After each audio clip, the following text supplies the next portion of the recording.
হিন্দুদের জন্য একটা আপডেট বলি।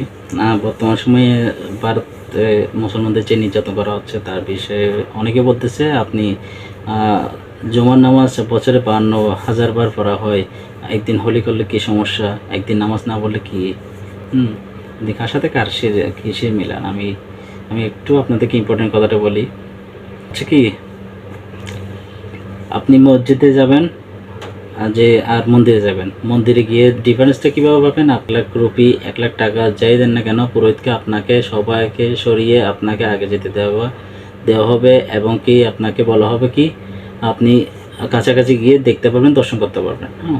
আর আপনি মসজিদে যাবেন, মসজিদে গিয়ে ডিফারেন্সটা কীভাবে খুঁজে পাবেন?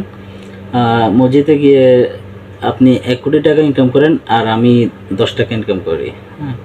আমাকে বলবেন না যে ওই কোনাতে যাও, ওই কোনাতে যাও, আর ওনাকে বলবেন যে আপনি সামনে এসে বসেন। আমি বুঝাতে পারছি বিষয়টা?